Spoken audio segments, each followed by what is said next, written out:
है, तो चलिए शुरू करते हैं। अभिक्रमिक अनुदेशन। स्वयं इसमें बालक स्वयं की गति से सीखता है। स्वयं का मूल्यांकन भी तत्काल रूप से किया जाता है।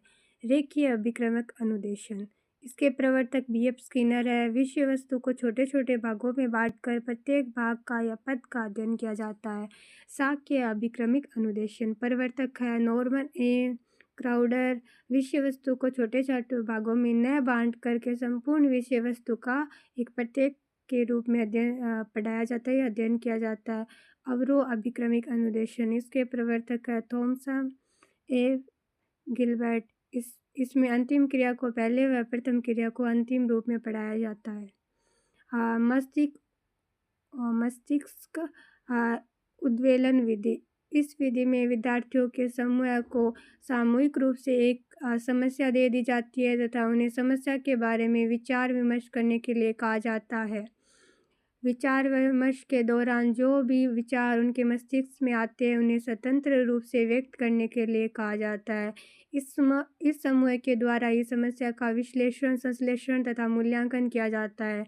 ये विधि बालक के संज्ञानात्मक पक्ष के विकास के लिए आवश्यक होती है। प्रच्छा, पूछताछ, उपागम, प्रतिमान। इसके प्रतिपादक है रिचर्ड सचमेन। इसके स्टेप्स है पद या समस्या का चयन करना, समस्या का स्पष्टीकरण करना, समस्या के हल के संभावित प्रयास करना, सूचनाओं को एकत्रित करना, सूचना प्रक्रिया का विश्लेषण करना।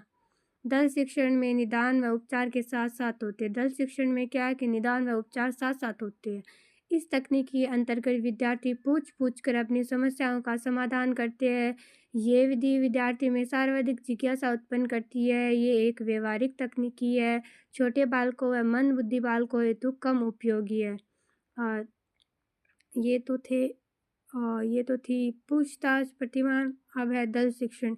ऐसी विधि है जिसमें 2 या 2 से अधिक अध्यापक मिलकर शिक्षण कार्य करवाते हैं, दल शिक्षण कहलाता है। ऐसी विधि जिसमें क्या है 2 या 2 से अधिक अध्यापक जो है वो मिलकर शिक्षण कार्य करते हैं तो उसे दल शिक्षण कहते हैं। इसमें एक एक अध्यापक अपनी अपनी विषय वस्तु को विद्यार्थी के समक्ष प्रस्तुत करते हैं। साथ ही साथ विद्यार्थी अपनी समस्याओं का समाधान करते जाते हैं। अमेरिका के हार्वर्ड विश्वविद्यालय द्वारा इसका प्रतिपादन किया गया था 1955 में। इसके अंतर्गत निम्नलिखित पदों को निर्धारित है। दल शिक्षण की योजना बनाना, दल शिक्षण का व्यवस्था एवं क्रियान्वयन करना, दल शिक्षण का मूल्यांकन।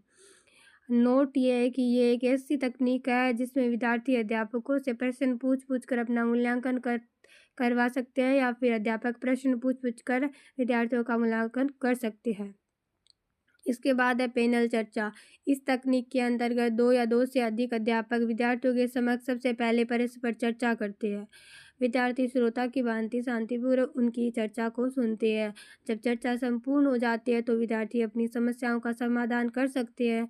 इसमें विद्यार्थी को दल शिक्षण की तुलना में सक्रियता के अवसर कम मिलते हैं। इसका सर्वप्रथम उपयोग 1929 में अमेरिका के हेरो ए. ओवर स्ट्रीट ने अपनी कक्षा शिक्षण के दौरान किया था। सदस्य इसके अंदर होते हैं अनुदेशक, अध्यक्ष, विषय के विशेषज्ञ, श्रोता। इसमें विशेषज्ञों की जगह उच्च कक्षाओं के विद्यार्थी भी हो सकते हैं। पैनल चर्चा के गुण देख लेते हैं। पैनल चर्चा और दल चर्चा दोनों के साथ साथ गुण देख रहे हैं। ये नवाचारी तकनीकियाँ हैं।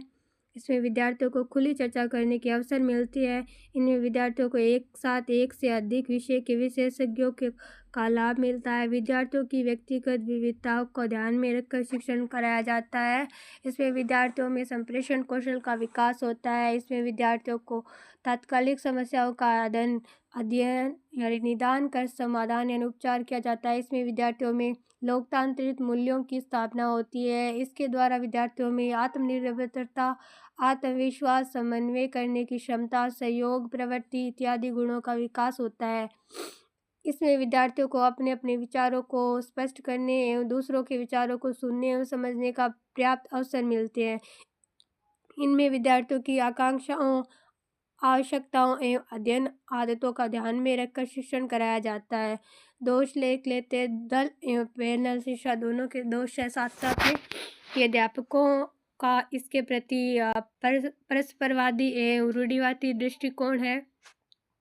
इसके लिए एक से अधिक अध्यापकों की आवश्यकता होती है। इसके अंतर्गत अध्यक्ष राय